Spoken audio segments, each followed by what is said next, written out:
Yo, it's hump day. I just always wanted to do that at the beginning. Wednesday, y'all. Moving through it. We're talking about Walmart dropping off packages from the sky.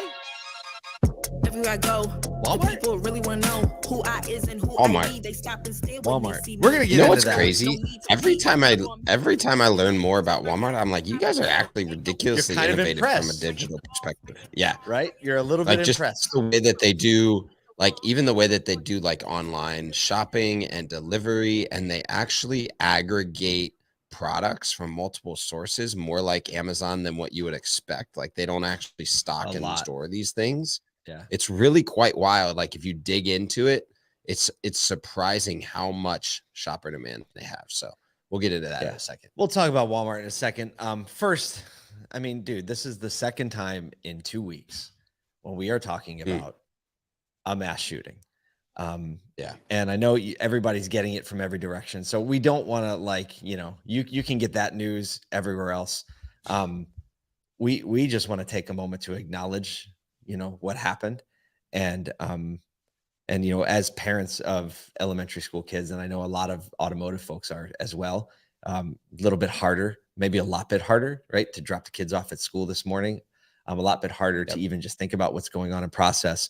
And we just want to let you know that, kind of we're in the fields with you as well. Our prayers and our thoughts and our hearts are with those families in UVALDE. And if there are any dealers or of anybody in the auto industry that is in and or around that area that we can help kind of activate in some way to serve that community, to do something, I don't know what we can do, right? But if you reach out to us, crew@asotu.com, and let us know if your store is near there or you have people near there or whatever, we'd love to help figure out something we can do to help just serve the hurt and serve the community there. So I don't know if you have anything to add to that, Kyle. No, I mean, it's obviously hitting, my wife dropped off our kids today at elementary school. And that was, just a moment that she reached out to me and just, it was a different recognition of what the stark reality of life and what happens today. And so I think just being present with your people, being present with people around that are, that are experiencing life in a different way today.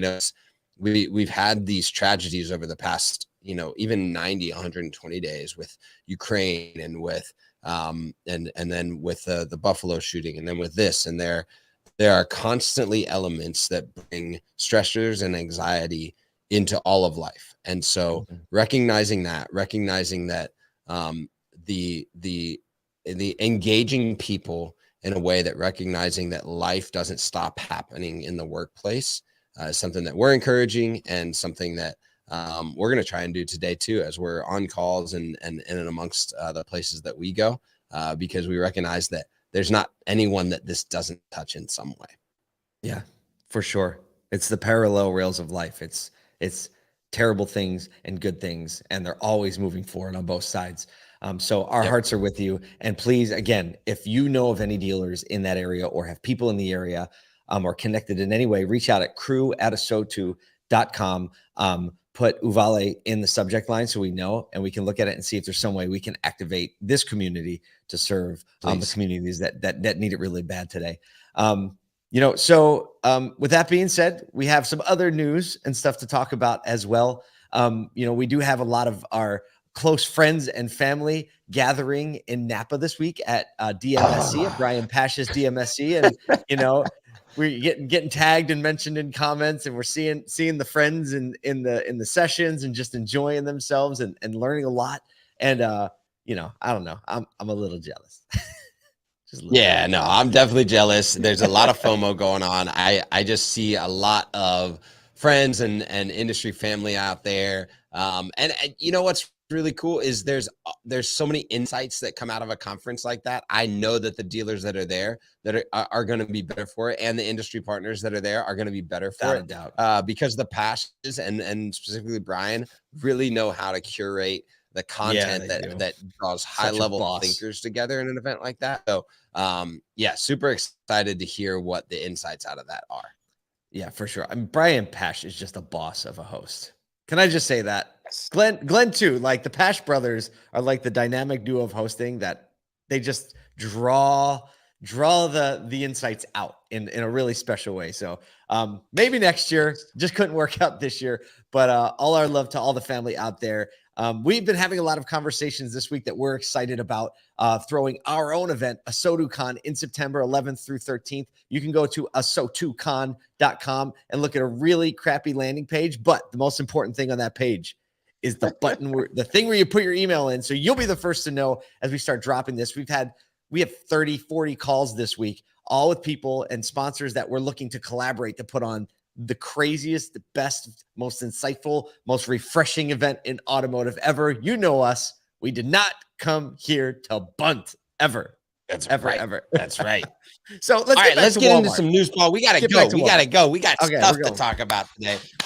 Look, we kind of preface this, but we're talking about Walmart. So they are expanding their drone delivery service to 34 cities, meaning they're going to be able to drop off items that weigh less than 10 pounds in the middle of the day to over 4 million potential households across the US.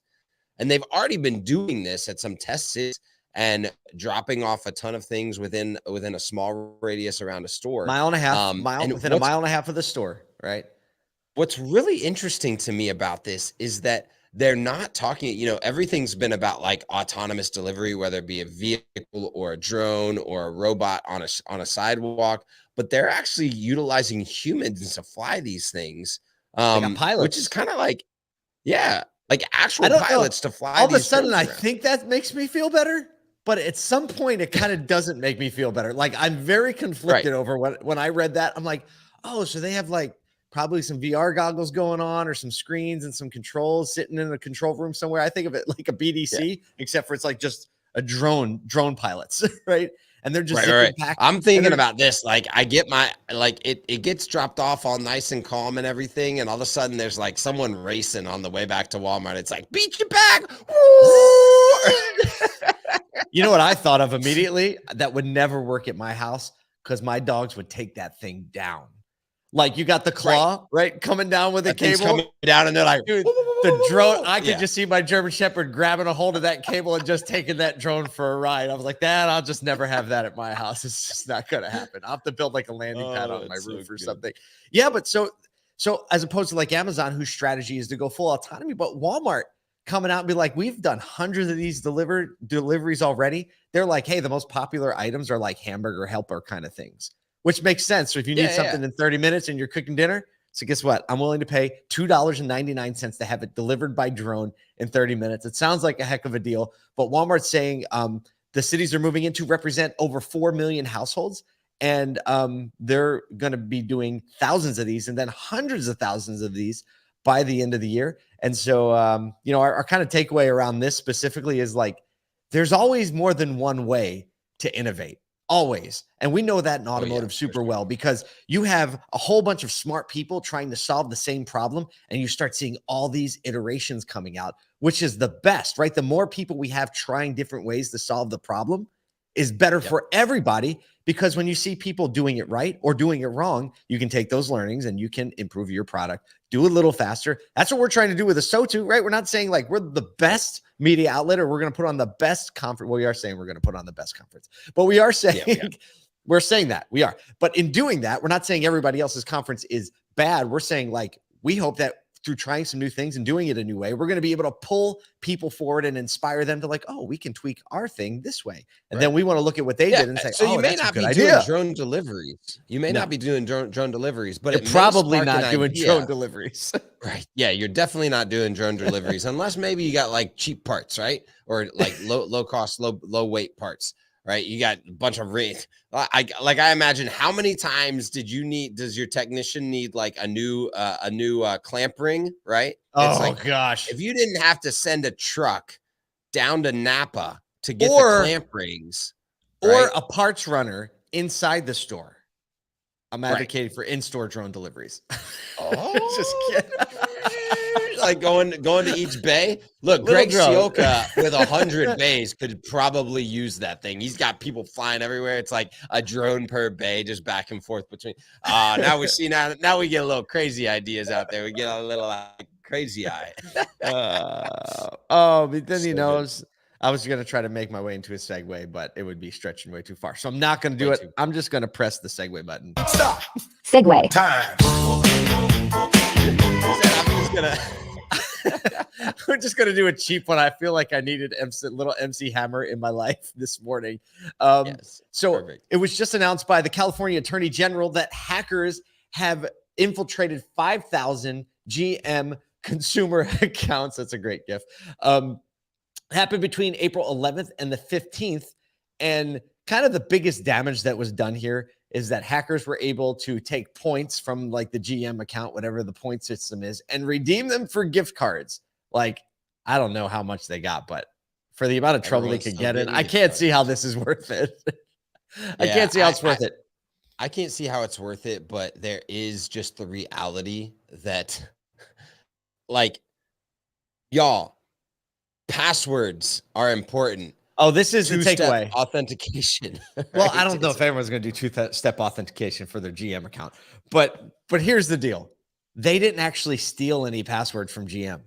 All they did was scrub the internet, and they bought password lists from all these other things, and they just used the same password and email address in the GM account. And for those of you, we know you're out there, that have the same password for everything attached to the same email address, there's a very simple way you can avoid most of this, and it's just have separate passwords for everything. That's like step one. Grab one password or a password manager. Here's a little tips, right? One password for every account. That will take care of most of the potential hacking scenarios out there. Second Without a step, doubt. use the password generator instead of trying to come up with a name, right? Because once you have one password for every account, you can no longer remember them. Use the password generator. It's a random combination of letters and numbers. And I've talked to IT specialists. They're like, that will take care of a whole lot of, I mean, if you just do those two steps, you are just by far safer than most people out there. And little hint, hackers take down the easiest ones first, right? And eventually they get tired. Yep, they absolutely do. So, like, please, especially dealership employees, the level of PII, and not just dealership employees, but vendors, like the level of PII that you have access to from a data perspective is unreal. Like, stop using password 123. It's not going to work for us as an industry. No, but I capitalized the P. So we're fine. I just put a period in the middle of it. Put a smiley face at the end. Put a period in the middle of it. All right. Last story for today. Automotive news article is something that we covered kind of like a week or two ago when Car Gurus launched their digital deal platform. But basically, the automotive news article that we link up is just talking about the generality of third-party sites just continuing their evolution to be transactional companies, right? Ad revenue is down because inventory is down, and just this move of resources into saying, like, how can we be part of the transactions? Latest examples being, Car Gurus Digital Deal, TrueCar Plus. There are others, and this is just something we want to talk about early and often, because we're not saying that they're bad. Let's be, No. yesterday somebody was like, I thought Paul hated this. Like, maybe I just come across as like I hate things when I don't hate things. So we're not saying that they're bad, but we're saying don't make them an excuse to stop innovating. Yeah, well, and see, here's my problem is that the solve that we're looking for is the customer experience. And so if that isn't central to how you're partnering with technology, with software systems, with partners across the industry, then you're going to miss some level of customer experience. And then the next layer is employee experience. And so if you're not cognizant of the customer and employee experience in any process that you implement across your digital or physical strategy, then you have an opportunity to lose brand, right? Every loss of like brand attention or brand recognition because of a digital strategy or a physical strategy that's different. This is what OEMs know. This is why they want the direct to consumer approach, because they recognize that their brand loss at every step of the way is potentially higher and higher, and especially at some levels of partners or dealers or franchises. And so you recognizing that as a dealer, that your brand is diluted by the way that you approach your digital and physical strategy, just like make sure that it's cohesive, right? It doesn't mean that you can't have multiple partners in a spider web of digital and physical interaction, and you should actually. It's just being cognizant of the way the end user, both the customer and the employee, realize that experience. Look, there's just an element of taking ownership and responsibility for everything that's going on through your process that we just can't advocate for enough, right? You take tools that come up, use them, try things, iterate, right? It's great to do that. You need to do that. But if you back into the mode where you start to let somebody else do it all for you, you're like out of the game. And like, there really is a separation in dealers that we talk to a lot, Kyle. It's like we see dealers who are always testing in the kitchen, right? Always trying, always switching things out. And then on the other side of the spectrum, you have people who almost feel like a victim to technology, right? And they operate through their dealership, and they're in like as a victim to technology, and like throw their hands up like, well, I have to wait for somebody to give me the exact thing that will do the exact thing. And the reality is, most of the game in this industry is played in the middle of those two parts, right? There are 1,000 levels in between those two. And we just want to encourage everybody to just like take the good, right? We call it chew and spit at my house, right? Like chew a steak, spit the fat, right? You gotta chew it, right? Before you realize kind of like, oh, this is going, this is staying, this is going. And so like, we just want to encourage you as these things are coming out, let's keep talking about them. Let's keep trying them. Let's keep using them. But never, ever, ever throw your hands up and give all of your hope and prayers into a technology that somebody designed, because like Kyle said, like everything else that goes with that is literally your business. Exactly. Yeah. Yeah. Don't punt on your business just at the weight of technology or leads. Own your brand, own your vision, and make sure that there are things that come in align with that before you do anything. Thanks for hanging with us today. We also want to just take a moment to thank you, like legitimately, for those of you that listen to the podcast and have shared the podcast. Our podcast is growing every single month because it's getting out there. So, hey, if you want to leave a review or something like that for the podcast, that would be awesome. Or if you just want to tell somebody, like, I listen to these two crazy guys in the morning, they kind of make me feel better, and I learn something every once in a while. We'd appreciate that. Also, for everyone that opens that email every morning, we are so grateful. That email list is growing. That's something, if you share, you get free stuff, by the way. If you're not on it, ASOTU.com. It is kind of the heart and soul of ASOTU, communicated to you every morning. Our senior writer, Chris, he does put his heart and soul. He has owned that email, and he's constantly on our back Slack channels, like asking for ideas and feedback. And like, there's always articles flying back and forth. And we were on a call yesterday. I want to give Chris a shout out for a minute. There we go. Yesterday, we were on a call with an industry partner, and he said, who's that guy's name? I met him at the party. He's like, tell him he's my spirit animal. I was like, Chris is going to love that. Chris has literally become somebody's spirit animal because of the heart and soul and belief that he pours into the email every day, and that he pours into this industry. And by the way, he did not come from this industry. So that makes me even happier. Right? So bringing exciting. people and letting know there's so much going on in automotive that it can literally light someone's heart on fire that had never considered automotive as anything other than a guy in a plaid suit trying to sell a piece of metal ever. There you go. And so we want to thank you. Look, we're going to get through this, and we're going to do good with the community today. Thank you for being a part of this community. We're just getting started, and we're just getting started on Wednesday. So go out there and get something started.